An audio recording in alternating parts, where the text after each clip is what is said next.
The doorbell rang. Kathy Wilson was coughing heavily as she sat there hunched over the couch. Then she grabbed her walking stick and stood up. She shuffled towards the door as her cane scraped the wooden floor. The contractors had come. They headed upstairs to complete the job while she went back to the place she was most comfortable in, her couch. She hoped that a short nap would get rid of her body aches, so she closed her eyes. Then she heard them shouting her name. Wilson was a 41-year-old woman living in Shelbyville, Indiana. She wasn't necessarily a fitness champ, but she had lived an active life. She had no choice. She had to work hard to provide for her family. But 10 years ago, she got sick. She assumed that work and stress had left her worn out. But her daughter was concerned, and for good reason. Wilson tried taking vitamin B, vitamin C, vitamin E, iron, and zinc in conjunction with a couple of over-the-counter medicines, but nothing worked. Eventually, her daughter Ashley took her to see a doctor. But the doctor told Wilson what she already knew in her heart. She got a note that told her to take some time off of work to recharge. But Wilson's sickness didn't go away. Wilson's condition was getting worse. She had grown pale, her appetite was non-existent, and she was tired all the time. This worried Ashley. So a couple of weeks after the initial doctor's visit, Wilson went back to the doctor. The doctor was stunned. Wilson was young and strong, so she should have been able to overcome the flu by now. Now, even the doctor was worried. Dr. Mary Beth Hensley ran allergy and blood tests to screen out any possible illnesses or intolerances that Wilson might have had. But all the tests showed that Wilson was healthy. But despite the lack of an illness, Dr. Hensley put Wilson on antibiotics as a precautionary measure. Dr. Hensley believed that Wilson's reaction to the antibiotics would provide a clue as to what was causing her sickness. But her reaction had the opposite effect. Wilson wasn't getting any better. She couldn't keep her eyes open, her body hurt, and this mysterious illness was starting to affect her mental well-being. Family members and friends were worried. Could the sickness have been in her head? Wilson knew better. And besides, Ashley had seen her mother deteriorate, so she was convinced something was wrong. Wilson went online and researched all of her symptoms. She even reached out to alleged experts online. Then she gave natural remedies a shot, but the herbal treatments did nothing for her.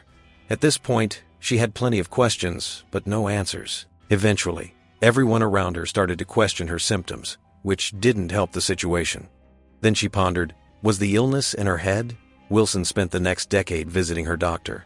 Dr. Hensley did her best to help her find the answers that she needed. The doctor ordered that Wilson get all the necessary testing done, which included cardiac testing, chest x-rays, MRIs of the brain, the spine, all to see if something was related, but the results showed that everything was just fine. I felt we were very thorough, but didn't come up with a solution.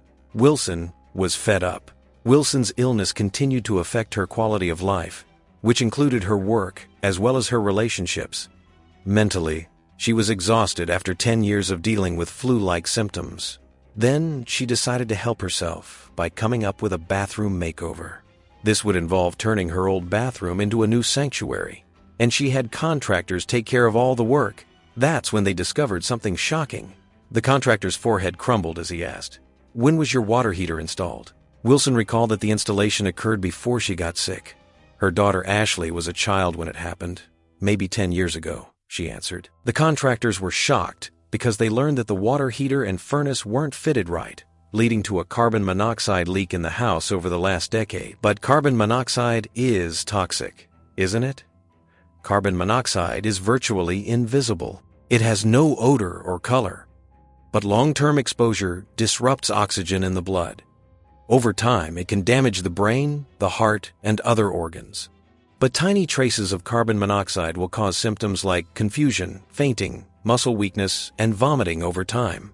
Some people even experience nausea, headaches, dizziness, chest pains, and fatigue. In the worst cases, someone could lose their life. So how did doctors miss this over and over? The answer to Wilson's decade-long illness was clear. She had practically given up on ever finding a cause for the way that she felt. But thanks to the contractors and their unexpected discovery, she now had the answers she needed. "I was shocked," she explained. Wilson had spent years feeling like she was physically older than she really was. How could she hope to repay them? Wilson's daughter Ashley was happy to hear that her mother finally had proof of her condition. With the leak fixed, Wilson would finally become the woman she was. Over the years, it just kept getting worse and worse, explained Ashley. But now she had a chance to go out for lunch at a restaurant and do some shopping. There was still plenty of time for Ashley to bond with her mom. But could Wilson forgive doctors for not seeing the obvious? Wilson did get a new bathroom. But she also got a new lease on life. And she's feeling great. Her mind, body, and spirit are back in sync. Despite the fact that she's still recovering from years of exposure to carbon monoxide. Despite this, she claims, "I feel great. I haven't been this happy and I can't tell you how long." But there's one side to this story that's still quite troubling. Over the years, Wilson was called a hypochondriac because her tests were all negative. Doctors prescribed her a bunch of medicine. They even recommended exercise and bed rest, but nothing worked. And Wilson has one regret. She wishes she had tried harder to get the right diagnosis instead of waiting 10 years for the right answer. Now she's looking forward to her new life. But she hopes her experience will prevent others from going through what she did at the hands of carbon monoxide